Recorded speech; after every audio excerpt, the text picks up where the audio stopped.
ఇప్పుడు ఈ ఎవిస్ హాస్పిటల్ని సంప్రదించండి. స్కానింగ్ కూడా ఫ్రీగా చేస్తున్నారు. Avis hospitals. హలో అండి, అందరికీ నమస్కారం. నా పేరు మాధురి. ప్రస్తుతం మనతో పాటు ఉన్నారు life coach, motivational speaker, psychologist and అలానే ఆస్ట్రాలజర్ హరి రఘుప్రియ గారు. హాయ్ అమ్మా, ఎలా ఉన్నారు? Hi, super fine Madhuri. మనం ఎన్ని మాట్లాడుకున్నా కూడా ఇంకా ఎంతో తక్కువ అయింది, ఇంకా కావాలి అనిపించేటట్టుగా ఉంటుందండి. ఏంటంటే మనకి ఆ దాహం అలా ఉంటుంది, ఏదైనా కొత్త తెలుసుకోవాలి, అది తెలుసుకుని పాటించాలి అన్న విషయాల్లోని. అలాంటిది ఏంటంటే ఈ రోజుల్లో మానవ సంబంధాలన్నీ కూడా ఆర్థిక సంబంధాలని చెప్పేసి స్పష్టంగా మనకు కనిపిస్తున్నాయి కదా. అయితే ఇప్పుడు పెళ్లి చేసుకుంటారు, ప్రేమించి పెళ్లి చేసుకుంటారండి. ఇంకా వాళ్ళ లైఫ్లో అబ్బాయి ఎంత బాగున్నారా బాబు అనిపిస్తూ ఉంటుంది. అలాంటిది ఇద్దరు కలిసి సంపాదించుకుని కలిసి ఎదిగి, నాకు బాగా తెలిసిన వాళ్ళకి ఇన్సిడెంట్ జరిగిందనమాట. వాళ్ళని నేను యాక్చువల్గా ఏంటంటే వాళ్ళు అనుభవిస్తున్న దాని నుంచి బయటకు తీసుకురాలేకపోతున్నాను, ఎందుకంటే నాకు అంత అనుభవం లేదు. నేను చెప్పినా నీకేం తెలుస్తుంది, ఒకళ్ళ ప్లేస్ లో ఉండి ఆలోచిస్తే ఆ ఫీల్ ఏంటో అర్థం అవుతుంది అని చెప్పేసి అంటూ ఉంటారు. సో అందుకే మీలాంటి వాళ్ళ దగ్గర పెడితే అసలు వాళ్ళకి ఎలాంటి న్యాయం జరగచ్చు అన్న విషయం తెలుసుకుందాం అనుకుంటున్నానండి. ఎందుకంటే ఈ టాపిక్ అనేది ప్రతి ఒక్కరిని కూడా రిలేట్ చేసినట్టుగానే ఉంటుంది. ప్రెసెంట్ సిచ్యువేషన్స్ లో ప్రతి ఒక్క ఫ్యామిలీ కూడా ఇలాంటి సఫర్ అవుతున్నారండి, ఇల్లీగల్ ఎఫైర్స్. అయితే అమ్మాయి అబ్బాయి పెళ్లి చేసుకుని ఒక 2-3 years చాలా హ్యాపీగా ఉన్నారు. ఆ అమ్మాయిని అతను అమ్మ బుజ్జి అనుకుంటూ చక్కగా పిలుచుకుంటూ, ఆ అమ్మాయి ఇంకా పొంగిపోయింది అనమాట. ఇలాంటి ప్రేమ నిజంగా మా అమ్మ వాళ్ళన్నా కూడా నాకు ఇలాంటి అబ్బాయిని ఇచ్చి ఉండరేమో, నాకు చాలా మంచి అదృష్టం దక్కింది అని. అది కట్ చేస్తే 3 years తర్వాత ఒక 1 year గా ఆ అబ్బాయి వేరే అమ్మాయితోటి అఫైర్ లో ఉన్నాడు. ఈ అబ్బాయి ఏర్పాటు చేసుకున్న వీళ్ళ సామ్రాజ్యాన్ని అంతటినీ కూడా ఈ అబ్బాయి ఆ అమ్మాయి చేతిలో పెట్టేశాడు. ఈ అమ్మాయిని దూరంగా పెట్టడం జరిగింది. సంవత్సరంగా ఆ పిల్ల ఒక్కతే పోరాడుతుంది. నీకేం తెలీదు, నువ్వేం పట్టించుకోకు అని చెప్పేసి ఆ అతను ఈ అమ్మాయిని అంటూ ఉన్నాడు. ఎన్ని రకాలుగా వీళ్ళిద్దరిని కలిపి వీళ్ళ బండారం బయట పెడదామన్నా ఆ అబ్బాయి నువ్వు నా పరువు తీస్తావా అని చెప్పేసి చెయ్యి చేసుకోవడానికి కూడా వెనకాడలేదు. చాలా గలీజ్ మాటలు మాట్లాడుతూ చెయ్యి చేసుకుంటూ ఆ అమ్మాయి పేర చాలా రకాలుగా చేశాడు. ఇప్పుడు ఆ అమ్మాయికి అనుకోకుండా ప్రెగ్నెన్సీ వచ్చింది. ఇది నా వల్ల రాలేదు అని చెప్పేసి అంటున్నాడు. ఇప్పుడు ఆ అమ్మాయికి ఆ అబ్బాయి నుంచి వెళ్ళిపోవడానికి ఈ అమ్మాయి డాక్యుమెంట్స్ అయితే కావచ్చు, ఈ అమ్మాయి ఆస్తి అయితే కావచ్చు, డబ్బులు అయితే కావచ్చు, ఆ అబ్బాయి దగ్గర ఉండిపోయాయి. సో ఈమె బయటికి రావాలి, చేతిలో చిల్లి గవ్వలేదు, ఏ రకంగా ఇలాంటి మృగం దగ్గర నుంచి బయటపడాలి, అట్ ది సేమ్ టైం డబ్బు కూడా కావాలి. ఇలాంటి ఒక సందిగ్ధమైన పరిస్థితిలో ఉందండి. ఇలాంటి అమ్మాయి అడుగు ముందుకు ఎలా వెయ్యాలి అసలు? అంటే ఒక బోన్లోంచి ఇంకొక అడవిలోకి పెడుతున్నట్టు, బోన్లోంచి అడవిలోకి. ఆ బోన్లో ఏముంది? ఆల్రెడీ ఒక మృగం ఉంది. బయట అడవిలో ఏముంటాయి? మృగాలే ఉంటాయి. ఇక్కడి నుంచి అక్కడికి. ఓకే, అయితే ఇది చెప్పేదానికన్నా ఒక చిన్న విషయం చెప్తాను. ఈ మగవాళ్ళ దగ్గరికి వచ్చేటప్పటికి పెళ్లి చేసుకున్న తర్వాత భార్య భర్త దగ్గరికి రావడం అనేది మనకి సనాతనంగా వచ్చినది. అదొక ఆచారము పెట్టారు. యాక్చువల్గా అది ఆచారం ఏం కాదు. ఇటైనా వెళ్ళొచ్చు, అటైనా వెళ్ళొచ్చు. కానీ ఇటు వస్తే ఏమని చెప్పారు? ఆ ఇల్లరికం అని చెప్పి పోట్లు పొడిస్తారు ఆ పిల్లవాడిని. లేదా అటు వెళ్తే ఏమంటారంటే బాగున్నన్నాళ్ళు సజావుగా బాగానే ఉంటుంది, భార్యాభర్తలు ఇద్దరు కలిసి ఉంటారు. అయితే ఈ దరిద్రమైన ఆచారం ఎక్కడి నుంచి వచ్చిందో నాకు ఇప్పటికీ అర్థం కావట్లేదు. మీరు చెప్పింది చాలా కరెక్ట్ అమ్మా. ఏంటంటే పెళ్ళి అయ్యి ఒక 5 ఏళ్ళో 6 ఏళ్ళో 3 ఏళ్ళో లేదా ఏడాది లేదా 3 నెలలు అనుకుందాం, పెళ్ళి అయ్యింది ఇద్దరికి. పుట్టింటి దగ్గర నుంచి ఆడపిల్ల భర్త దగ్గరికి వెడుతుంది. మరి అక్కడికే వెళ్తుంది కానీ పక్కింటోడి దగ్గరికి వెళ్ళదు కదా. అక్కడికి వెళ్ళినప్పుడు సంప్రదాయబద్ధంగా పెళ్లి చేసుకున్నప్పుడు నలుగురిలోనూ పెళ్లి చేసుకున్నావు, లేదా గుళ్ళోనే పెళ్లి చేసుకున్నావు, తాళైతే కట్టావు కదా. కట్టిన తర్వాత 4 రోజులు ఉన్న తర్వాత లేదా ఒక 1 నెల రోజులు ఉన్న తర్వాత ఇక్కడ ఎన్ని రోజులు ఉన్నా కానీ నువ్వు వెళ్ళిపో అనే హక్కు ఈ మగవాడికి ఎక్కడి నుంచి వచ్చింది? ఇది నా ఇల్లు, నువ్వు వెళ్ళిపో ఏంటి? ఇది చాలా చాలా నేను తీవ్రంగా ఖండిస్తున్నాను. ఇది కొత్తగా పెళ్ళైన దగ్గర నుంచి చచ్చే మగవాడి వరకు ఇదే అంటుంటారు. నువ్వు వెళ్ళిపో, బట్టలు తీసుకుని వెళ్ళిపో. ఏంటి వెళ్ళిపోవాలి? అలాంటప్పుడు ఎందుకు తెచ్చుకున్నావు? అంటే ఇది ఆమె సొంత కొంప కాదా? మరి సొంత కొంప కానప్పుడు నువ్వు పెళ్ళి ఎందుకు చేసుకున్నావు? ఎందుకు తీసుకొచ్చి ఇంట్లో పెట్టుకున్నావు? నువ్వు వెళ్ళిపో అంటే వెళ్ళిపోవడానికి, రా అంటే రావడానికి ఏమిటి ఇది? ఈ విషయం మగవాళ్ళని మాత్రం నేను చాలా చాలా గట్టిగా చెప్తున్నాను. మీరు ఏమనుకున్నా నాకు నష్టం లేదు, కానీ నీ ఇంట్లోంచి ఆడది ఎందుకు వెళ్ళిపోవాలి? నీ భార్య ఎందుకు వెళ్ళిపోవాలి? అంటే ఇంకొక ఆడది కనపడంగానే ఇది వెళ్ళిపోవాలా? ఎందుకు వెళ్ళిపోవాలి? ఆ ఆడది ఎన్నాళ్ళు ఉంటుంది? అదే నిన్ను బయటకేసి నీ ఆస్తి తీసుకుని నిన్ను బయటకేస్తే ఎక్కడికి పోతావురా? అదే జరిగేది వాళ్ళకి. ఎక్కడికి పోతావు? అది తప్పు కాదు అసలు. అది ఈ విషయంలో చట్టాలు ఈ విషయంలో చేయండి. ఇల్లీగల్ని లీగల్ చేసేసి పెంట పియ్య కలిపేయడం కాదు. ఈ విషయంలో ఆడదానికి న్యాయం చేయండి. ఆ న్యాయము చేయలేకపోవడం వల్లే న్యాయం చేయండి అని మళ్ళీ ఈ ఆడపిల్ల అక్కడికి వెళ్ళింది అనుకోండి, వాళ్ళు వంకరగా చూడడము, ఏమో నీది తప్పేమో వాడిదే తప్పేమో ఏమీ తెలియకుండా నిందలేసేస్తుంటారు. నిజమే మీరు అన్నట్టు, ఇప్పుడు వెళ్ళిపోనే హక్కు అతనికి లేదు. ఈ పరంగా వాళ్ళు ఏం చేయాలంటే వాళ్ళ పెద్దవాళ్ళు కల్పించుకోవాలి. వాళ్ళ పెద్దవాళ్ళు లేరు, లేదంటే అవకాశం లేదు అని అనుకున్నప్పుడు దీన్ని చట్టంలో పెట్టండి అని ప్రతి న్యాయవాదికి నేను చెప్తున్నాను, ఈ ముఖంగా చెప్తున్నాను. దీన్ని కూడా మీరు అంశంలోకి చేర్చండి, ఆడవాళ్ళకి న్యాయం చేయండి. ఈ భర్త అనే హక్కు లేదు. పెళ్లి చేసుకున్న తర్వాత వెళ్ళిపోతే వాడు వెళ్ళిపోమనండి. ఇల్లు మొత్తం అంతా ఇతనికి ఇచ్చేసి, అమ్మాయికి ఇచ్చేసి వాడిని వెళ్ళిపోమనండి. వెళ్ళిపోవడాలు ఏంటి అసలైనా నాకు అర్థం కాదు.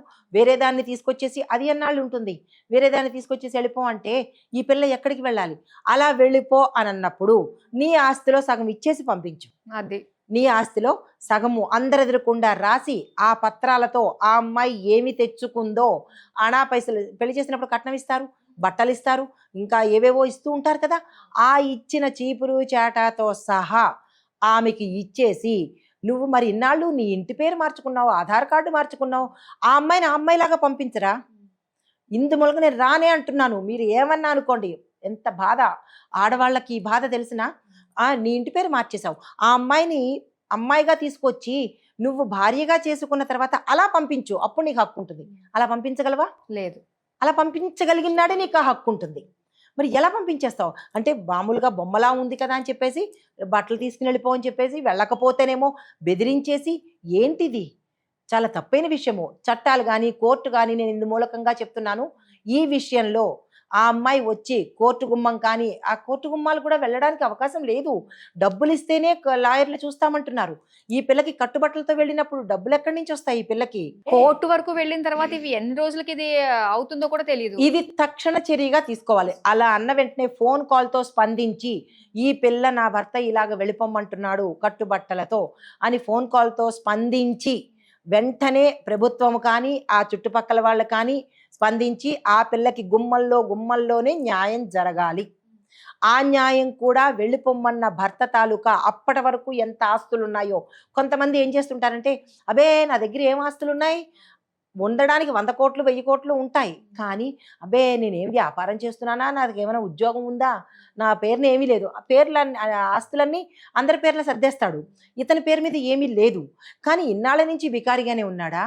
అప్పుడు ఏం చెయ్యాలంటే, సదరు పెద్దలు కానీ కోర్టు కానీ న్యాయం కానీ హ్యూమన్ రైట్స్ కానీ ఏదైనా సరే ఆ అమ్మాయిని బయటే నిలబెట్టండి, పర్వాలేదు, పొద్దు నుంచి రాత్రి వరకు కాదు, మరో 2 రోజులైనా బయటే కూర్చుంటుంది, నష్టమేమీ లేదు. అప్పుడు ఈ తనిఖీలు చేయండి. ఈయన ఎంత సంపాదించాడు, ఏ రకంగా సంపాదించాడు, ఇతని ఆస్తులు ఏమిటి. ఇప్పుడు ఉదాహరణకి ఇతను కూతురు పేరు మీదో, లేకపోతే అల్లుడు పేరు మీదో, లేకపోతే అక్క చెల్లెళ్ళ పేరు మీదో పెట్టేస్తారు. పెట్టేసినప్పుడు ఆ కాగితాలు ఉంటాయిగా, ఆల్ ఆఫ్ సడన్గా వాళ్ళు సంపాదించుకుంది కాదు కదా, ₹1 కూడా మనకి ప్రతిదీ ట్రాన్సాక్షన్స్ అవుతున్నాయి. ఏ సమయంలో ఈ పెళ్ళయిన తర్వాత ఇతని ఆస్తులు కానీ లేదా ఇతని ఏవైనా డబ్బులు కానీ ఎవరి పేరు మీద పెట్టారు అనేది లెక్కలు తీయండి. 1 సంవత్సరం క్రితమో 2 సంవత్సరాల క్రితమో ట్రాన్స్ఫర్ చేసేస్తుంటారు కదా, వీళ్ళ పేరు మీద ఉంచుకోకుండా ఉన్న ఆస్తులన్నీ లెక్క వేయండి. కూర్చోండి, ఎవరైతే పెద్దలు ఉన్నారో ఆ పెద్దలు ఈ అమ్మాయి గడపలో కూర్చోండి, గుమ్మల్లో కూర్చోండి, ఏమీ లేదు చాపేసుకునైనా కుర్చీలు వేసుకునైనా కూర్చోండి. కూర్చున్నాక ఆ ఆస్తులన్నీ సగం సగం చెయ్యండి. ఆయన ప్రాపర్టీస్, ఆయన ఎదిగి సంపాదన మొదలుపెట్టిన దగ్గర నుంచి, అది ఏ రకమైన సంపాదన అయినా కానీ, ఏ రకం సంపాదన అయినా కానీ సంపాదన తీయండి. లేకుండా ఉండదు కదా, మరీ గోచి కట్టుకునేమి ఉండట్లేదు కదా, బట్టలు వేసుకుంటున్నాడు కదా, తిండి తింటున్నాడు కదా, అవి ఎక్కడి నుంచి వస్తున్నాయి? ఆ ఆస్తులన్నీ తీసి పెద్దల ముందు సగం సగం చేయండి. సగం చేసినా సగం నీ ఎవరికైనా ఇచ్చుకో, ఇల్లీగల్ వాళ్ళకి ఇచ్చుకుంటావా, నీ అక్కల జైలుకి ఇచ్చుకుంటావా, ఇచ్చుకో. మిగిలిన సగము అప్పటికప్పుడు సత్వరణ న్యాయం జరగాలి. ఈ పిల్లకి ఇచ్చేసి ఆ పిల్లని తల్లిదండ్రులు లేకపోతే ఒక భద్రతైన ప్రదేశంలో పెట్టి ఆ పిల్లంతటా ఆ పిల్ల కాళ్ళు చేతులు నిలబడే వరకు, ఆల్ ఆఫ్ సడన్గా ఆడపిల్ల కంటే కష్టమవుతుంది, తనంతట తను నిలబడే వరకు ఈ ఆస్తి పెట్టుకుని తన కాళ్ళ మీద తను నిలబడుతుంది. ఇలా రోడ్డు మీదకి వెళ్ళిపో అన్నంత ఈజీగా ఉద్యోగాలు దొరికేవు, బయటికి వెళ్ళిపోవడం కష్టమవుతుంది. ఎలా బతుకుతుంది ఆ పిల్ల? ఎక్కడికి వెళ్ళి ఏ గుళ్ళోకి వెళ్ళి పడుకుంటుంది? ఇది చాలా తప్పైన విషయం. ఇది చాలా కుటుంబాల్లో కొంతమంది బయట పడలేక సమాజం పరువు పోతుంది, భర్త పేరు బయట పెడితే భర్తకి ఇబ్బంది అవుతుందన్న విషయంతో మగ్గిపోయి చస్తున్నారు ఆడపిల్లలు. చాలా మంది ఉన్నారు. ఆడవాళ్ళు చచ్చిపోతున్నారు, బాధపడుతున్నారు. సమాజంలో ఇటు నిందలు పడుతూ ఇటు భర్త పేరుని బయటికి తీసుకురాకుండా కాపాడబడుతూ. ఎందుకమ్మా అంత అవస్థపడాలి ఆడది? నాకు అర్థం కావట్లేదు. నీ ఇంటి పేరు ఆధార్ కార్డు మార్చేశావు. ఆధార్ కార్డు మార్చినంత ఈజీ కాదు భార్యను మార్చటము. ఈ విషయంలో తీసుకోండి కోర్టులు, ఈ విషయంలో హ్యూమన్ రైట్స్ ఒక డెసిషన్ తీసుకోండి. కూర్చోబెట్టి ఆస్తుల పంపకాలు చేసి అప్పుడు ఆ ఇల్లీగల్ దాంతో ఉంటాడో ఎవరితో ఉంటాడో చచ్చినా మనకు అనవసరం. ఈ పిల్లకి ఒక ఆధారం చేయండి. మిగతా వాళ్ళ బారిన పడకుండా ఈ పిల్లని రక్షణ చేయండి. స్త్రీ అంటూ బతుకుంటేనే సమాజం బాగుపడుతుంది. ఇలాంటి స్త్రీలు, వేరే స్త్రీలు నేను చెప్పట్లేదు, అందరు స్త్రీలు చెడు కాదు. ఇలాంటి మంచి ఆడవాళ్ళని ఈ రకంగా కాపాడుకునేందుకు చట్టం కావాలి. మరి ఇది చూస్తున్న పెద్దవాళ్ళందరూ చూస్తారు, పెద్ద పెద్ద హ్యూమన్ రైట్స్ వాళ్ళు చూస్తారు, కోర్టుల వాళ్ళు చూస్తారు.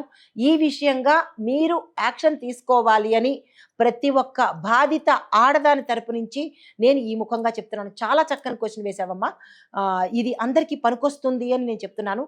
ఇలాంటి న్యాయం ప్రతి ఆడదానికి జరగాలి. ఇలా బాధపడి భర్త వెళ్ళిపో అన్నవాడికి ఇంకొకసారి ఆ మాట రాకుండా చేయాలి. వాళ్ళు పరువు గిరువు అని కాకుండా ఒక్కసారి బయట పెడితే ఆ తర్వాత లైన్లోకి వస్తాడు. బయట పెట్టినా ఇప్పుడు బయట పెడతారా ఏమని? ఈ ఛానల్స్ అందరూ వస్తారు, మీడియాలో అందరూ వస్తారు, బయటకు వచ్చి కాసేపు అయిపోతుంది.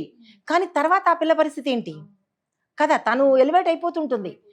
అయిపోవడం వల్ల వీళ్ళు ఏమైనా న్యాయం చేస్తారా? ఈ సోషల్ మీడియా వాళ్ళు చెయ్యరు. వాళ్ళంతా వాళ్ళు బయటలు తీసుకుని వెళ్ళిపోతారే తప్ప వాళ్ళు సోషల్ మీడియా వాళ్ళు న్యాయం చెయ్యరు. కాబట్టి సోషల్ మీడియా వద్దు, మనకి సైన్స్ మీడియా వద్దు, ఇంగ్లీష్ మీడియా వద్దు, ఏమీ వద్దు. ఈ పిల్ల ఒక్క ఫోన్ కాల్తో దానికి ఏమైనా నెంబర్లు పెట్టండి, దానికి ఏమైనా యాప్లు పెట్టండి. నేను ఈ ముఖంగా చెప్తున్నాను. ఆ పిల్ల కనుక ఫోన్ చేసిన వెంటనే తక్షణమే హ్యూమన్ రైట్ వాళ్ళు కానీ, జడ్జిలు కానీ, లాయర్లు కానీ ఎవరెవరో ఉంటారు కదా, వాళ్ళందరూ వచ్చి ఈ పిల్లకి తక్షణమే ఆ ఆస్తులు పంపకాలు చేసిన తర్వాత చక్కగా ఈ పిల్ల బయటికి వెళ్ళినట్టయితే ఒక సమాజాన్ని కాపాడిన వాళ్ళు అవుతారు. ఇలాంటి పని మరొక మగవాడు చేయకుండా కాపాడిన వాళ్ళు అవుతారు. ఇప్పుడు ఇది ఇలా చేస్తే ఇంకా అందరూ భయపడతారు కదా. భయపడతారు. ఒక్కటి నిజంగా భయపెట్టేటట్టు చేయాలి, ప్రతి ఒక్కరిని చెయ్యాలి. ఇలాంటివి చేయండి. ఇల్లీగల్వి ఎంకరేజ్ చేయడము, ఎవరితో పోయినా పర్వాలేదని మన సమాజాన్ని భ్రష్టు పట్టేవి కాదు. నిజమైన ఆడదానికి రక్షణ ఇచ్చేందుకు హ్యూమన్ రైట్స్ కానీ వీళ్ళు కానీ ముందుకు రావాలి అని చెప్తున్నాను. ఇదే సమాధానము మీకు తెలిసిన వాళ్ళకి కూడా వర్తించేటట్టుగా ఉంటుంది. కానీ ఇప్పుడే వెళ్లకుండా కరెక్ట్ రైట్ పర్సన్స్ ఎవరో వాళ్ళ దగ్గరికి వెళ్ళి, బెదిరింపులు కూడా బెదిరిస్తారు, చంపేస్తాము చేసేస్తాము అంటే. చంపేయడం అంటే అంత ఈజీ అయిపోయింది. చంపేసిన తర్వాత నువ్వేం చేస్తావు? అవును, చంపేస్తావు, బానే ఉంది, అయిపోతుంది, అమ్మాయో అబ్బాయో చనిపోతారు, తర్వాత నువ్వేం చేయగలుగుతావు? ఆ పాపము వృధాగా ఉంటుందా? నిత్యం నువ్వు చేస్తూ ఉంటావు, నిత్యము భయపడి చేస్తూ ఉంటారు ఈ పని చేసినందుకు. కానీ చంపుకోవడాలు కాదు. పెళ్లి చేసుకున్న తర్వాత భార్యని ఇంట్లో పెట్టుకోవడం నేర్చుకోండి. అది మొదటి పెళ్లి కావచ్చు, రెండో పెళ్లి కావచ్చు, 100వ పెళ్లి కావచ్చు. తాళి కట్టా ఉంటే అది భార్యే కదా. వేరే ఆడదాని కోసము ఈ తాళి కట్టిన రెండోది కానీ, మూడోది కానీ, నాలుగోది కానీ, 100ది కానీ ఇంట్లో పెట్టుకోవడం నేర్చుకోండి. అటువంటిప్పుడు పెళ్లి జోలికి వెళ్ళకండి. ఏదో మూర పసుపు తాడు ఈజీగా మార్కెట్లో దొరికేస్తోందని కట్టేయడం కాదు. ఇలాంటి వాటి వల్ల పెళ్లి అంటే కూడా భయమేసేస్తోంది. మగవాళ్ళకి భయమేస్తోంది, ఆడదానికి భయమేస్తోంది. అయితే పెళ్లిళ్లే జరగకపోతే రేపటి మన భారత సంస్కృతి ఎక్కడికి? మనకి మార్గం ఏది? రీప్రొడక్షన్ ఏది? రేపటి నాడు చెప్పుకోవడానికి ఏమి ఉండరు, ఎవ్వరూ ఉండరు. ఈ పెద్ద తలకాయలు వెళ్ళిపోతాయి. మరి తర్వాత జనరేషన్ ఏది? మనకి జనరేషన్ లేకపోతే పాపులేషన్ ఏది? కాబట్టి ఈ వైరస్ని, కరోనాని ఎలాగైతే వ్యాక్సిన్తో ఎలా చేశామో ఈ వైరస్ని ఇందు ముఖంగా చెప్పేది ఇక్కడి నుంచే కట్ చేయండి. వీళ్ళకంటూ వీళ్ళకి సెపరేట్ సెల్ పెట్టండి. అబద్ధంగా అయితే ఏ ఆడది చెయ్యదు కదా, అంతలా బయటకు రాదు, ఓపెన్ గా అవ్వలేదు కదా. ఇందుకు భయపడి చాలా మంది ఆడవాళ్ళు ఆగిపోతున్నారు. భర్త పేరు చెప్పడానికి భయపడుతున్నారు, ఆయన ప్రొఫెషన్ చెప్పడానికి భయపడుతున్నారు. ఇలాగని తనంతట తాను బతకాలి అంటే ఒక 5-6 సంవత్సరాలు పడుతుంది, అంతే కదా. పుట్టిండ్లు వాళ్ళు ఉండరు, వేరే చోటికి వెళ్ళడానికి లేదు, మళ్ళా మృగాలే ఉంటాయి ఎక్కడికి వెళ్ళినా. మరి ఎక్కడికి వెళ్ళిపోతుంది ఆడది? కాబట్టి తక్షణమే ఇది విన్న వాళ్ళు కానీ, ఇది చూస్తున్న వాళ్ళు కానీ ఎవరైనా అధికారులు ఉంటే స్పందించాలి, ఆడదానికి న్యాయం చేయాలి అని చెప్తున్నాను. నన్ను చాలా మంచి విషయాలు షేర్ చేసినందుకు థ్యాంక్ యూ సో మచ్ అండి. థ్యాంక్ యూ నన్న.